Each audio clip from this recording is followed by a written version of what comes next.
Herkese selam arkadaşlar. Bugün yine ETS 2'deyiz. Promos haritasındayız. O efsane Fas bölgesinin olduğu efsane yolu şimdi tersten gideceğiz. Bunun sözünü vermiştik. Hatta muhtemelen otobüsle oynarız demiştim. Evet, otobüsle oynayacağız. Bayağıdır da oynamadığımız oyuncuyuz. Bize ait eski Travego çift dingilli olan Special Edition modeliyle bugün oynayacağız. Video açıklamasına oyuncuyuz bizim site linki var. Oradan girip ücretsiz bir şekilde indirebilirsiniz, biliyorsunuz. Oradaki çoğu otobüs ücretsiz zaten. Çoğunu ücretsiz bir şekilde indirebilirsiniz. Haberiniz olsun. Türkiye haritası da yine orada mevcut ama biz Promos haritasındayız. Promos haritasındaki şu rotayı şuradan aşağı doğru gelmiştik, biliyorsunuz. Şuradan şöyle aşağı gelip şurada bitirmiştik. Şuradaki efsane yol vardı. Ya burası komple güzeldi ama özellikle şuradaki virajlar falan, burası gerçekten efsaneydi. Tersten de gideriz diyordum. Hatta otobüse gideriz demiştim. Bugün de bu rotayı şöyle gideceğiz. 236 kilometrelik bir yolumuz olacak. Şuradaki benzinlikte bitiririz diye orayı işaret attım. Şuraya kadar şuradan başlamıştık zaten. Bu sefer de benzinlikte bitiririz dedim. Gitmediğimiz zaten bir yer kalmadı. Bir şu yol var. Burayı da gideriz yine. Şuralardan bir yerlerden başlayıp. Burası biraz daha hani otoban tarzı bir yol olduğu için. Buraya da bakarız yine. Sıkıntı değil. Evet, aracımız Travego Special Edition çift dingilli olan modeli.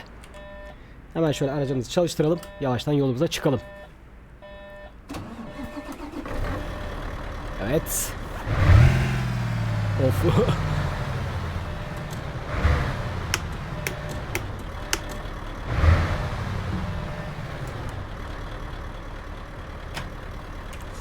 Haydi bakalım. Yolumuza çıkabiliriz.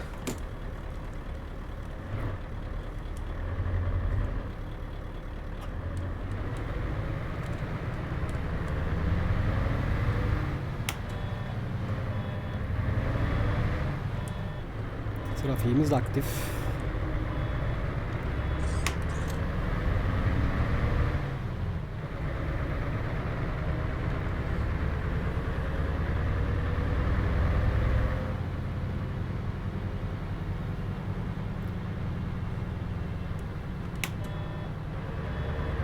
Buralarda pek araç yok gibi ama ya.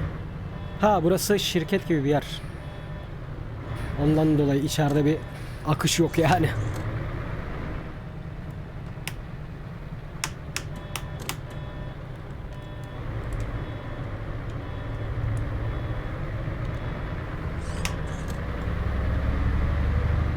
Haydi bakalım. Özlemişiz bu otobüsü. Bayağıdır kullanmıyoruz.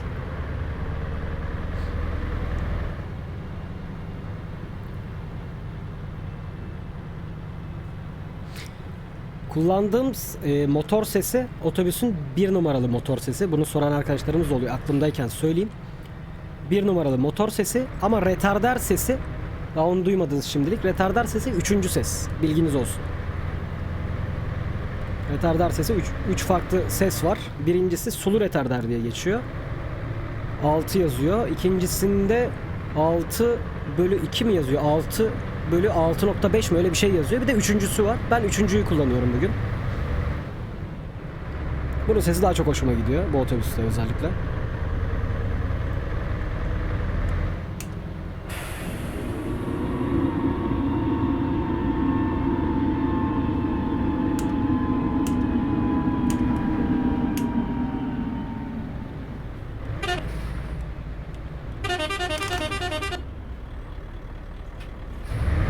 Tesla, devam et.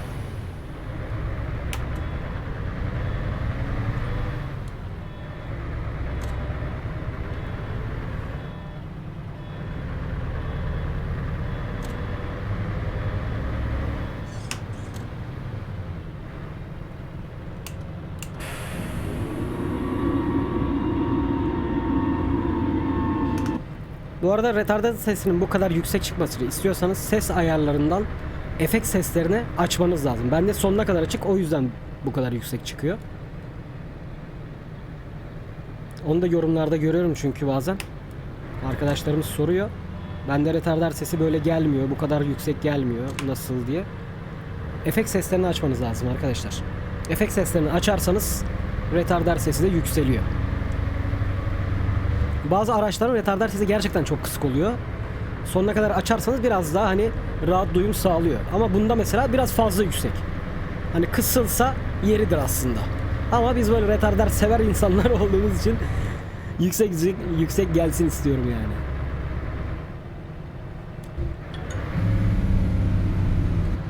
Motor freni.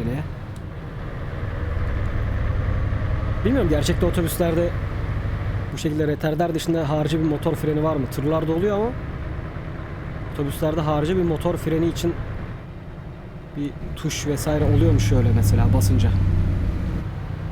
Ben hiç görmedim. Olmuyor olabilir. Sinyal kolu yine hareketlendi.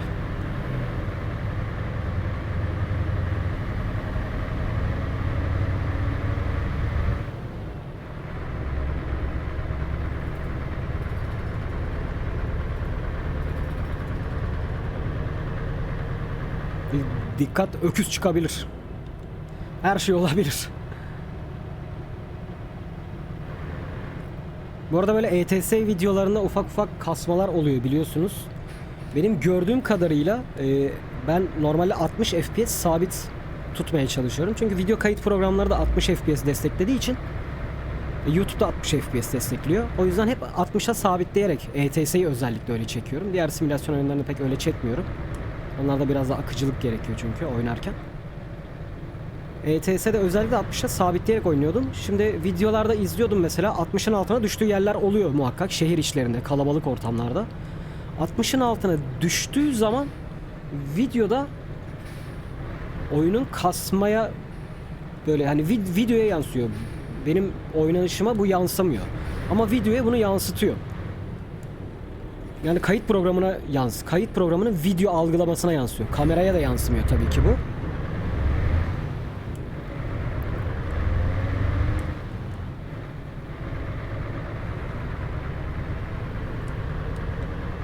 Şimdi bugün şey yaptım. FPS sabitlemeyi kaldırdım.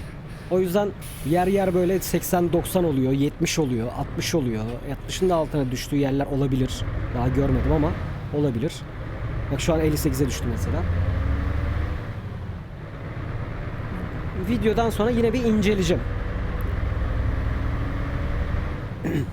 Bir de 60'a sabitlemezseniz videolarda kırılmaya sebep olabiliyor. Böyle ekranda kesik kesik çizgiler olabiliyor. Sağa sola dönerken özellikle. Düz giderken olmuyor ama kafa döndürmelerde, sağa sola dönerken özellikle. Özellikle kafa döndürme bölümlerinde. Yani şöyle sağa sola baktığım zaman genelde oluyor bu.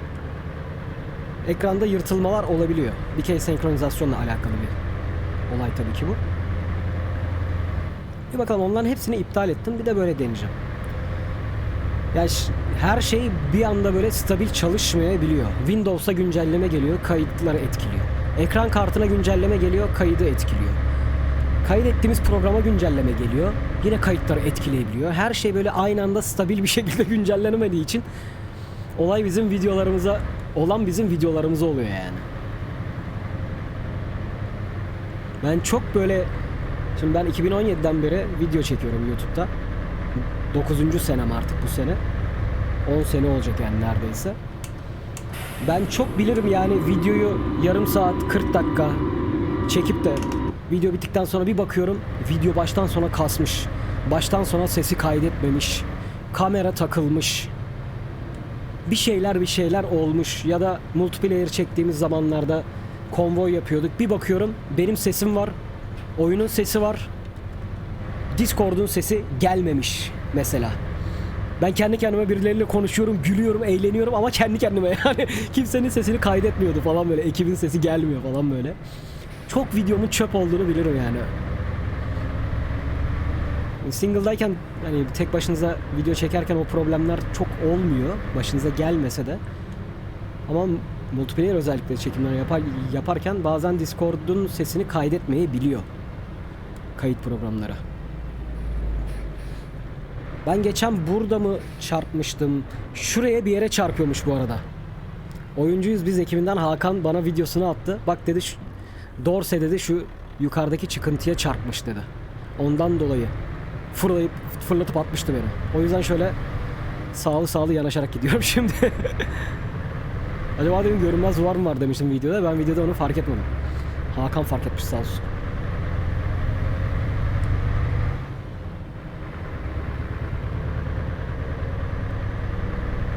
Yani ben de isterim kayıtların hiçbirisinde problem olmasın, yağ gibi aksın ama işte her şey bir anda olmayabiliyor arkadaşlar, dediğim gibi yani Windows güncellemesi, ekran kartı güncellemesi, uygulama güncellemesi, kayıt programı uygulamasının güncellemesi falan derken bazen her şey yolunda gitmeyebiliyor. Her şey aynı anda stabil güncellenemeyebiliyor.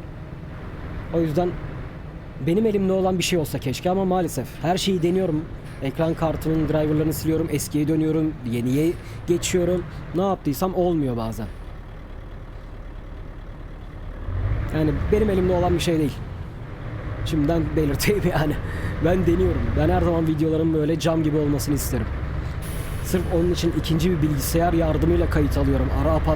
Ara aparatlarla, hani oyun oynadığım bilgisayar kasar, donar, oyuna etki eder, videoyu da etki eder diye tek bilgisayarla hem kayıt alıp hem de oyun oynamıyorum. Oyun oynadığım bilgisayarda kayıt hiç alınmıyor. Kaydın görüntüsü, sesi vesairesi her şey öbür yan bilgisayara aktarılıyor. Aynı anda şu anda mesela. Oradan OBS programı bak sinyal kolu gitti yine. Oradan OBS programıyla, aktarmayla kayıtlar alınıyor. Mikrofon, kamera bile o bilgisayara bağlı. Aynı anda oraya kaydediliyor yani. Yani her şey böyle elimden gelince en iyi şekilde olsun, en kaliteli şekilde olsun diye uğraşıyorum ama işte sadece donanımla da olmuyor. Yazılım maalesef işte. Bu da benimle alakası yok. Uygulama yapımcısı, ne bileyim ekran kartının yapımcıları, yazılımcıları, Windows vesaire, bunlarla alakalı durumlar yani. Yani benden kaynaklansa ekran kartını değiştirelim, ne bileyim işlemciyi değiştirelim. RAM yetersiz geliyordur, RAM'i değiştirelim diyelim ama her şey gayet yerli yerinde. Her şey gayet güçlü. 4K kayıt alıyorum yani. Daha ne yapayım? 4K full özelliklerde, ayarlarda kayıt alıyorum. Normal şartlarda bana mısın demiyor. Ama sadece ETS'de özellikle niyeyse bu problemi yaşayabiliyoruz. O da benim tahmin ettiğim gibi 60 FPS sabitleme ile alakalı bir durum. Çünkü 60'ın altına düştüğü anda benim oyunum kasmıyor ama videoyu yansıtıyor bana. Diğer oyunlarda niye olmuyor? Diğer oyunlar çünkü 60 FPS sabitlemiyorum. Daha yüksek FPS'ler verebiliyor çünkü oyunlar. Verebildiği için de herhangi bir problem yaşatmıyor. Belki onlarda da böyle FPS'ler düşse belki onlarda da o problemler olacak.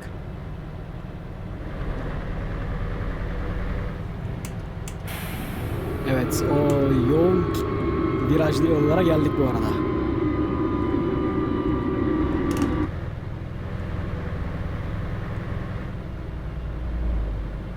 Araç çok karanlık. Şuna bir çözüm bulamadı SCS ya.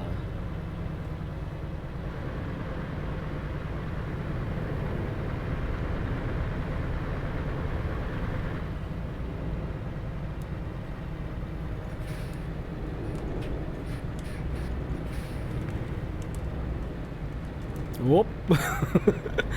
Biraz hızlı döndürmek zorunda kaldım.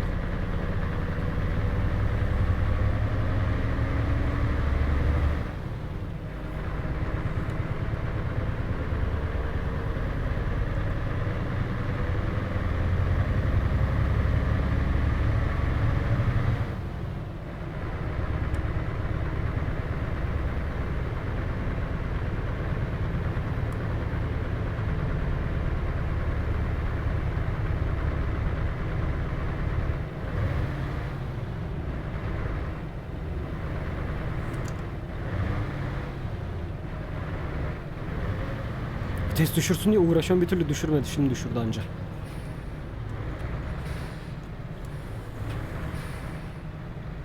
Burada çok fazla kontrol noktası var.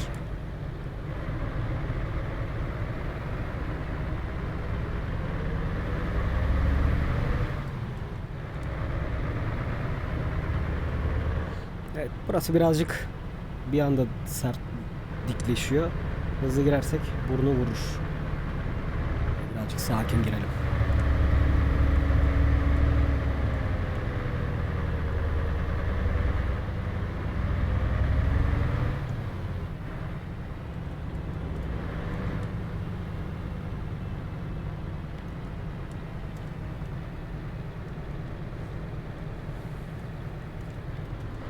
Gelen giden yoktur inşallah. Dörtlüyü yakalım.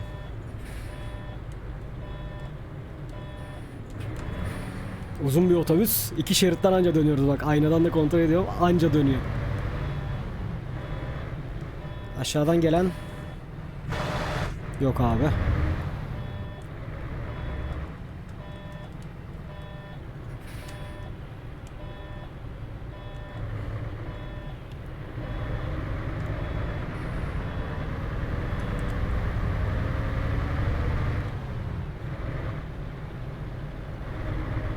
Evet, yine keskin.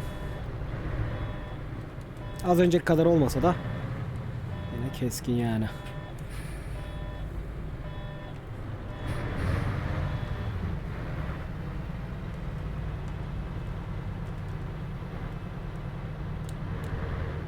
Serkilersem 6 vuracak, hissettiriyor direksiyonda.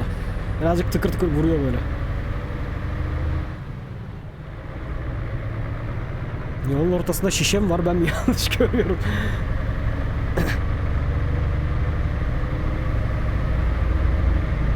Geç de geç.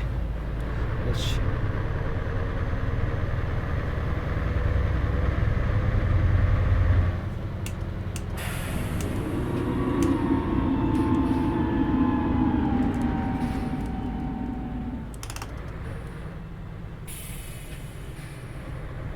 İyi, gelen gidenle karşılaşmadık ya. Neyse ki. Burun buruna gelmedik yani.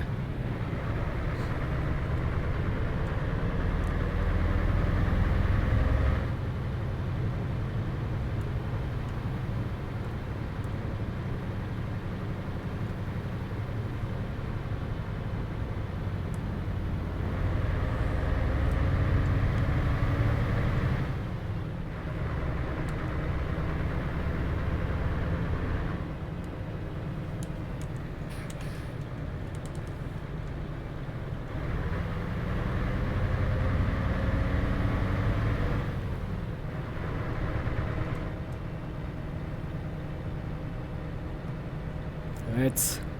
En keskin virajları bitirdik. Evet, burada yine bir trafik sıkışıklığı var. Ne olmuş? 2 tır yan yana kalmış orada.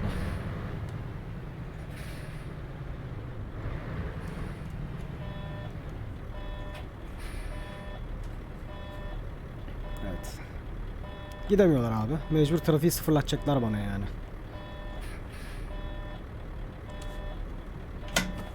Yapmak istemiyorum hiç. Çünkü bir anda her yer sıfırlanıveriyor ama yapacak da bir şey yok yani. Ne yapayım?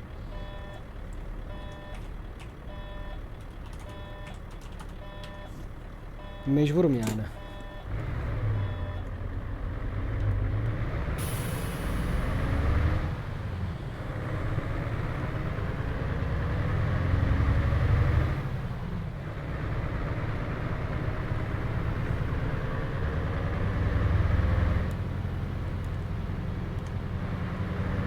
Ben bu otobüsü niye manuel vites oynamadım abi? Otomatiğe o kadar alıştım ki aklıma bile gelmedi bak.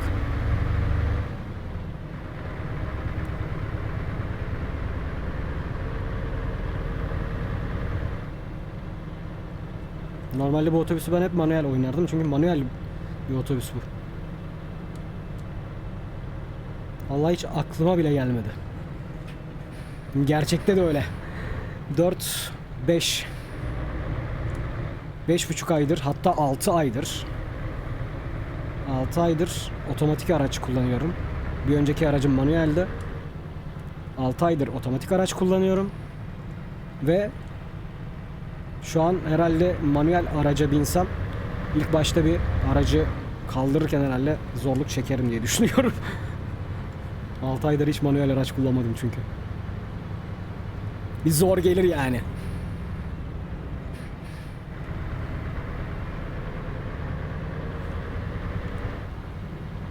Evet, yoğun virajları bitirdik. Yani oradaki en azından yoğun virajları bitirdik. Önümüzde de yine böyle birazcık virajlar var ama şehre varana kadar.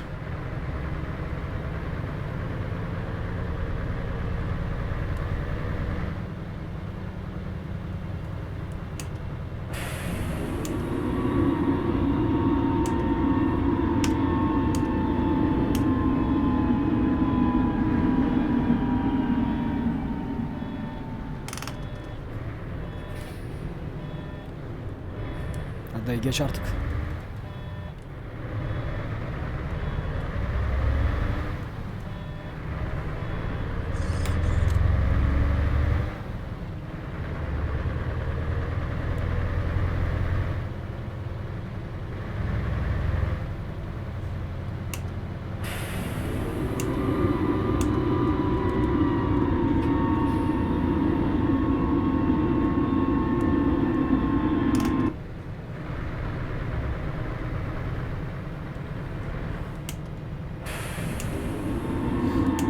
Çok virajlı olduğu için fazla retarder kullanamadım. Kullanacak bir alanım yoktu. Şimdi kullanıyorum ben de.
Üç. Ya kamyonlar gidecek diye onların arkasına duracaktım. Onlar oraya park etmiş.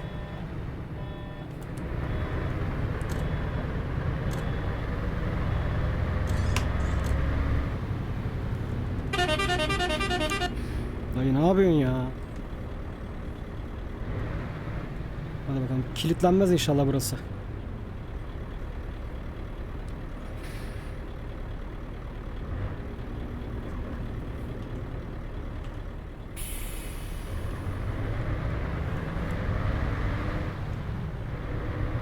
İyi.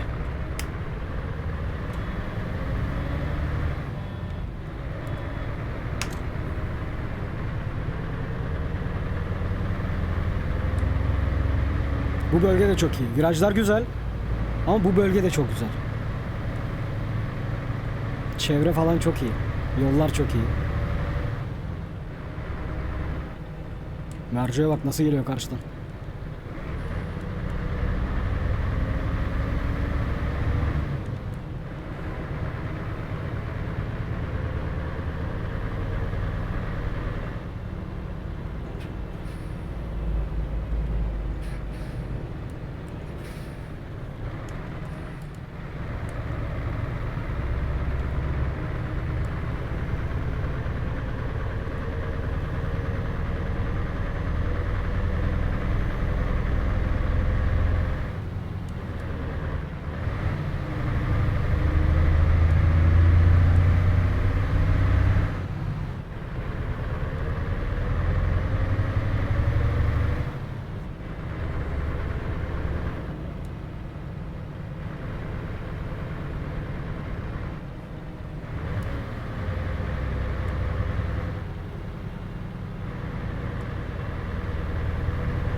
235 kilometre takomuz var.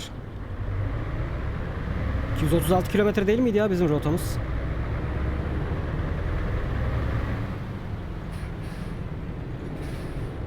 Gerçi gelmişiz. İleride sağda benzinlik ama biraz daha sanki uzun sürer gibi düşünmüştüm ben. Uzun derken yani 235. Bak şu an 236 oldu. Oraya gidene kadar 237, 238 falan olur bence.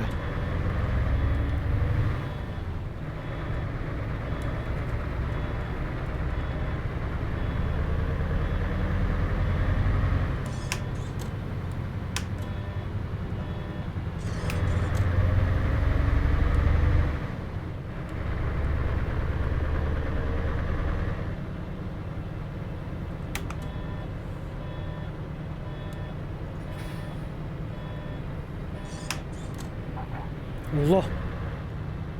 Oğlum öyle bir tümsek mi varmış orada? Orada buradan mı gideceğiz? Aa. Haritada olmayan yola girdik. Şuradaki benzinliğe girecektik aslında. Haritada olmayan yol dedik ve kapalı çıktı. Dönmemiz lazım. Geç dayıcım. Nasıl döneceğiz bilmiyorum ama tek sefere dönemeyeceğiz, orası kesin.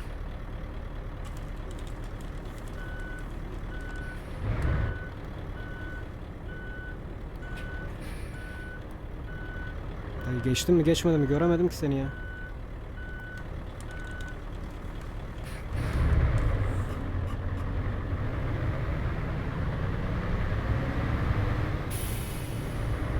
Göbekten girecekmişiz aslında biz oraya da. Buraya doğru da yol vardı. Neyse sıkıntı yok. Yolumuzu bulduk bir şekilde.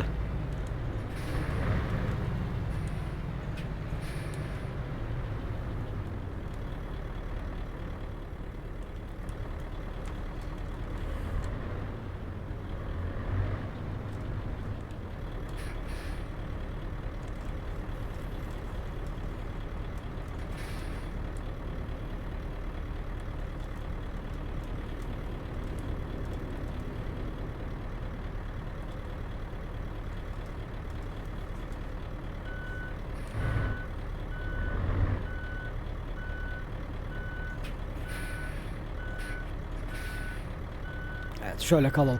Podyuma çıkmışız gibi.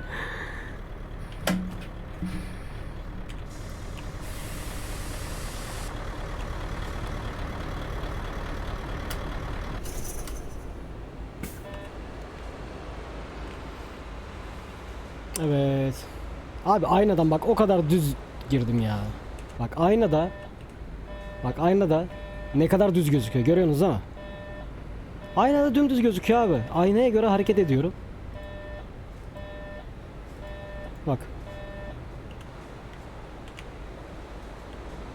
Aynada böyle mi gözüküyor Allah'ın aşkına? Böyle bir görüntüm var aynada ya. Ya şu oyunun aynaları niye böyle? Niye böyle abi bu oyunun aynaları ya? Ne güzel mis gibi park etmişim ben. Ey Allah. Neyse. Evet arkadaşlar video açıklamasına oyuncuyuz bize ait sitesinin oyuncuyuz bizim sitesi oyuncuyuz bize ait oyuncuyuz bizim sitesinin linkini bulabilirsiniz. Oradan mağaza bölümünden bütün araçları görebilirsiniz. Bu araç da aynı şekilde orada indirebilirsiniz. 1.60 versiyona kadar uyumludur diye yazmışlar. Hani orada 1.56 1.57 indiriyorsunuz. 1.57'yi indiriyorsunuz mesela. 1.56 olarak geliyor mod. Ama 1.60'a kadar uyumludur diye not düşmüşler. Yani sıkıntı yok. 1.57 1.56 yatsa bile oyunda çalışıyor. Ben şu an 1.58'deyim mesela. Ama çalışıyor. Herhangi bir problem yok. Ona göre hazırlamışlar araçları. Bilginiz olsun. Evet izlediğiniz için teşekkür ediyorum. Beğendiyseniz beğen butonuna basmayı unutmayın. Bir sonraki videomuzda görüşmek üzere. Kendinize iyi bakın ve hoşçakalın.